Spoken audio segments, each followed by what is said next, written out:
welcome to our first episode. This is kind of exciting, right? Hi. Right. So one of the things that I learned in this process in talking to both Dave and Amber is that I think this is a very exciting time for the queer community in El Paso.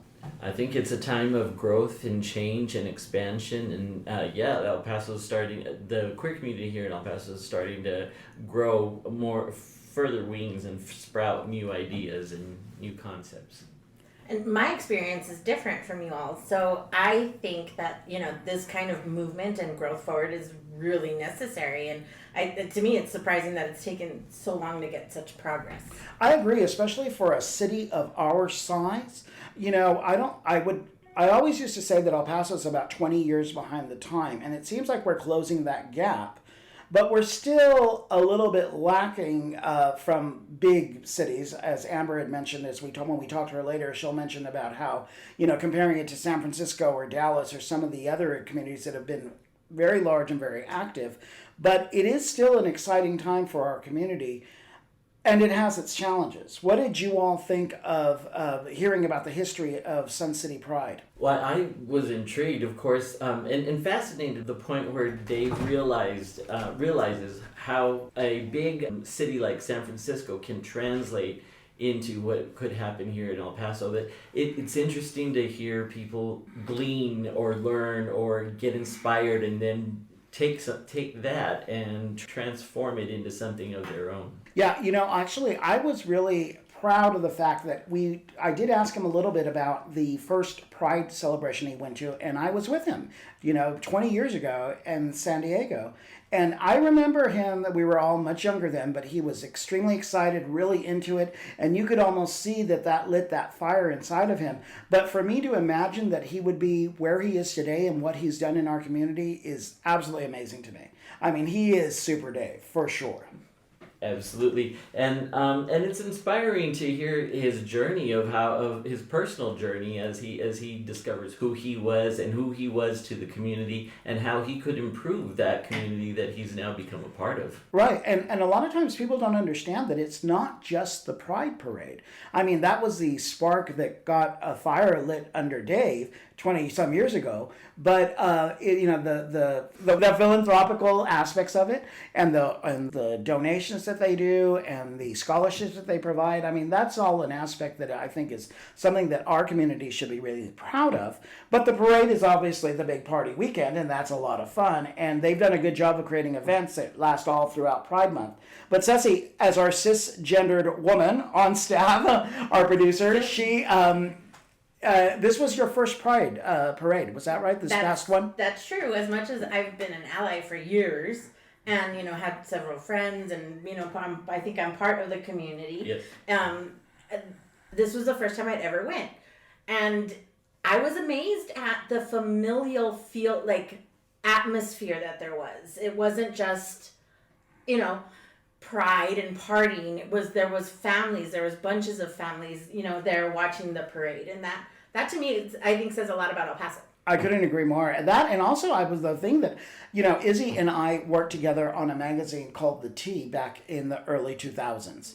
And it was the gay and lesbian magazine of the time. There've been dozens and dozens of them, throughout the period of the LGBT community in El Paso. But at the time we had it, and so we participated in the first Pride Parade, and we handed out our magazine, and it was humbling and a little sad, compared that we had just come from San Diego, and you're like, wow, and then you come here and literally there was, a few cars and some bartenders and the bars were all represented. Do you remember that is? I do, and it was sad, but at that point you think, well, at least something's happening. I mean, you're relieved that, oh my God, El Paso's able to catch up or able to start going down this road. So it was hopeful. Exactly my point. The thing is that, while if you compared it back then to all these other cities that we had been to gay pride, it did seem sad, but you know what? That was the beginning. I mean, it had to start somewhere. It wasn't going to go from 0 to 100 overnight. But now that you see all of these big corporations sponsoring floats, and like Ceci had mentioned, the families that are involved, and the fact that it really is a celebration of community and not exactly just the LGBTQ community, but rather the entire community, which is what we like, I mean, so moving, I thought that was extremely moving to see. I also think that that's part of the political climate, not to get too political at all, but the fact that so many families are feeling targeted in a sort of way, with the governor and, Texas and legislation they're trying to pass. I think they thought we need to go out there and, show some unity and some, brotherhood for this community. I agree. And I think that, both Amber and Dave touched a little bit on some of the pending legislation that would affect the community, particularly drag performers in our community, and each of them in their own ways are doing something to help with that fight and to help represent those that are being targeted, and there's no other word for it. But somehow or another, I think that you're right, Ceci, that did spur people to support other people. So there is a balance to it, hopefully. But and we'll go into that in a future episode because we've got there's lots to cover when it comes to that particular subject.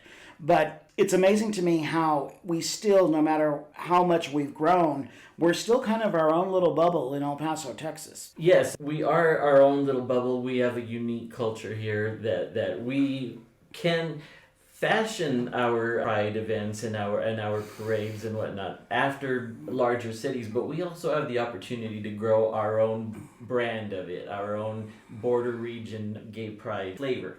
That's right. Like I said, There's no, Sazon. Oh, I love that. I know. So that reminds me of why we ended up on the name Queer Onda El Paso. For those of you all that don't know, the phrase that's commonly used in El Paso and everywhere in the Latino community is "Que onda," meaning "What's up?" Yeah. And because we're queer, that covers all sorts of different things, we decided to embrace the queer identity. And you turn a phrase, and now you're listening to Queer Onda El Paso. And we welcome feedback from our community. This is our community's podcast. And we look forward to covering all the different aspects of the experience here in this area, not just solely El Paso, but this geographic area. In speaking with Amber Bettis of the Borderland Rainbow Center, I really, my experience in going to their brunches and whatnot, one thing I gather is this great, almost home environment. But also I was so impressed by all of their programming. It's amazing and probably not as well known what all they're doing behind the scenes to benefit the queer community. I became acquainted with them because I was part of the Borderland Heroes deck of cards, which highlights local queer community leaders and those kinds of things. So that's how I became familiar with them. But then I became entrenched in all of the programming that they do, and it's amazing to me and great, I think, because on one hand we have one organization that does the great fun party scene, but on the other hand we have this other organization that focuses on counseling and on helping identity issues and things like that. So in this way we are becoming a more well-rounded community. I couldn't agree more. One of the things that growing up in El Paso and being queer, your only outlet was the gay bars. And, and that was a lot of fun, and it has a lot of opportunity, and you did feel safe. I remember going to the OP for the first time, and for the first time in my life, I felt like I discovered a whole new world when I walked in for the first time, and it was this safe place. But it was a party atmosphere, and it was a lot of drinking, and it was a lot of fun. Yes. But if I had other opportunities, like there are younger people that are too young to drink or too young to go to the bars, and they need a safe place to come out to or a place to talk to somebody and get counseling. And get the support, even if it's just a hug from somebody, in the community welcoming them.